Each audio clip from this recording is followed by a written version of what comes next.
Hi everybody. Today we're going to talk about the practice of meditation on Scripture.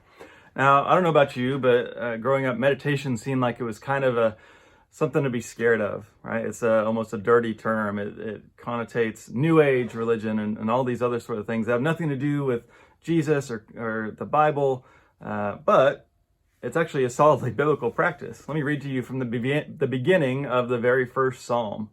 Blessed is the one who does not walk in step with the wicked, or stand in the way that sinners take, or sit in the company of mockers, but whose delight is in the law of the Lord, and who meditates on his law day and night.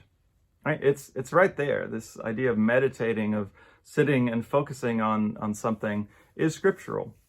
Now, you do notice there that at least in this psalm, it's meditation on something specific. It's not so much this kind of just emptying your mind of absolutely all thoughts. That seems to be pretty hard, but it's trying to empty your mind so that we can fill it with the things of God. This kind of goes back to the prayer of being with God last week, right? So we kind of need something to hold on to so that we can clear out all the other stuff. And so a term that often gets associated with this is detachment, right? And it doesn't mean detached in the sense of you just don't care about the world, you're just going to separate yourself from everything, but it's trying to not be attached to all those negative associations that we make with what's going on, and being detached from just the stuff that kind of gets stuck in our head, and we don't do ourselves any favors by thinking about it all the time, right? Ruminating on negative things is the opposite of meditating on the things of God.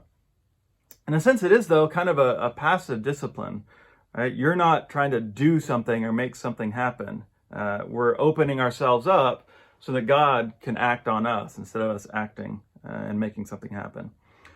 Dietrich Bonhoeffer says that just as you do not analyze the words of someone you love, but accept them as they're said to you, accept the word of Scripture and ponder it in your heart as Mary did. That is all. That is meditation, right? Sometimes you just have to let it sit instead of trying to figure it out. So a related discipline is imaginative reading, where you're kind of putting yourself in a story. And right, the imagination, just like meditation, you may think that there's not much to that, right? We just say, well, that's not real. It's just in my head. I'm not really there. How else is God going to speak to you? The imagination is a gift that God has given that we can use to experience God. So you can try reading a story and engaging your five senses, right? See, hear, taste, smell, all that. And then asking how it made you feel to experience that.